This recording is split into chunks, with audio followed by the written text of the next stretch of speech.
The detective secured the locker and placed a call to a former colleague who was still an active homicide detective. She came down, looked at the contents of the boxes, and immediately had an evidence collection team assigned to go through the entire locker. Once she had a list of the various locations tied to the trophy collection, the colleague reached out to each of jurisdictions for which there was a trophy box. She discovered that every one of those jurisdictions had a related open case, except for the one involving the 2 murders for which I was imprisoned. The retired detective also reached out to his daughter, a junior partner in a large New York law firm. Much to his disgust, and the subject of numerous arguments over the years since she'd graduated from law school, his daughter occasionally did pro bono work for the Innocence Project, an organization dedicated to obtaining relief for persons claiming to have been wrongfully convicted of serious crimes. He told her what he had discovered. Then, to her utter astonishment, he demanded that she take the case to reverse my conviction and free me from prison. I knew none of this several weeks later when I was informed that I had a visitor, an attorney who wanted to represent me. I had not had a visitor since Sam died. I knew of no reason why I should be involved in any matter that required legal representation. My wife and my children were gone, my parents were dead and their estate settled, my brother and sister had disowned me, I had no friends, and I had no unresolved claims against the prison system of which I was aware.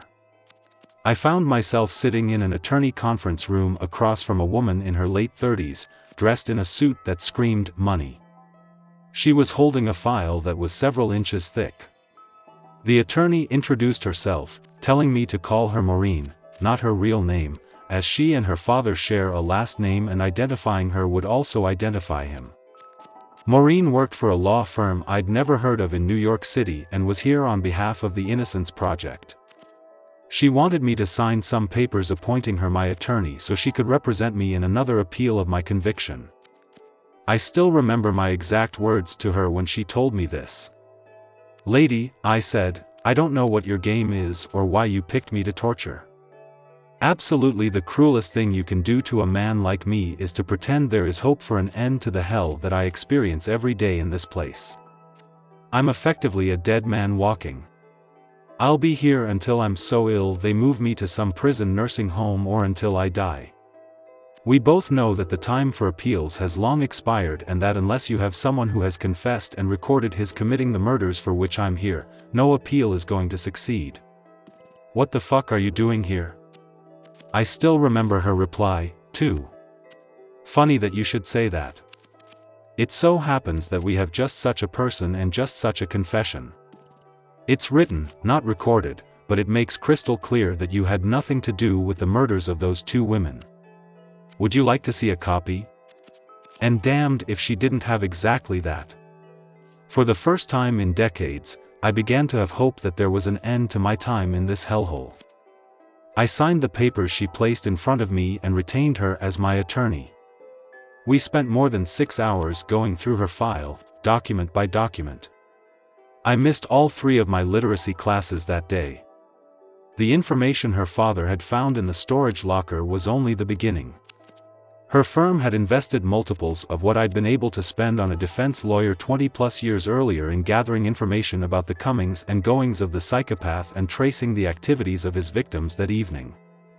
The 2 women were some of his earliest trophies. He'd found them in a bar less than a block from the hotel. He'd cut one of them out of the crowd she was with and gotten her to accompany him to the parking garage. There he drugged her before putting her into my rental car, which he'd apparently chosen because it had a rental car logo on it and the driver was unlikely to be able to provide a good description or a license plate number. We never did find out how he got into the car, although use of a Slim Jim seems likely. He was probably hotwiring the car when the second woman, who'd seen him leaving with her friend and followed, caught up with them and saw what was going on. He'd drugged her, too. Apparently, whatever he used wasn't enough, as she woke up while he was driving out of the city, headed toward an isolated cabin he'd rented especially for his planned activities. He'd panicked, pulled over and disabled her in some way. Fearing she wouldn't stay unconscious until he reached the cabin, he then drove to the site where he put both women in the trunk and set the car afire. It was unclear from his narrative whether they'd still been alive or were already dead when he started the fire. The work her firm had done confirmed that the cops originally investigating this case had stopped looking as soon as I appeared in their sights. There was no evidence that they'd traced the women's path the day they had died nor interviewed anyone who had seen them with the psychopath. Once they had focused on me, all other investigative efforts had been abandoned. The amount of pressure placed on the investigative team by the victims' families was so severe that no one wanted to be the devil's advocate and questioned the likelihood of my being the murderer. It took almost another year, but finally, after 22 years, 3 months and 17 days of confinement, I again stood in a courtroom in front of a judge. He told me my conviction had been reversed, I was being issued a certificate of innocence by the court, and my arrest and conviction record was being expunged from all state and federal databases. He then went on to say that the wrongful conviction fund that the state legislature had created a few years before, after an embarrassing series of wrongful convictions, most involving young minority males, were reversed, would be paying me $100,000 for each year of my imprisonment, or $2.2 million. He apologized that the system had so badly failed me. The judge went on to say that he understood what a poor substitute any amount would be for the large chunk of my life that had been stolen from me by the system's failure.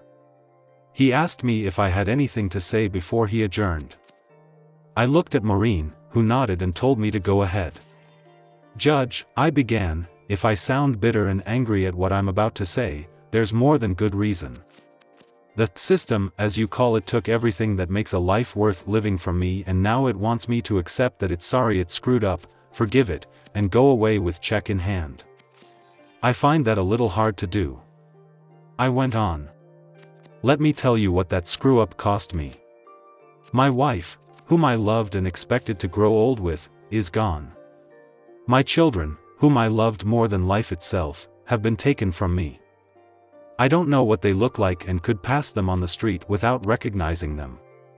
The only photo I have of them sat in a wallet for 22 years and is so badly damaged as to be virtually useless. I have no idea where they are.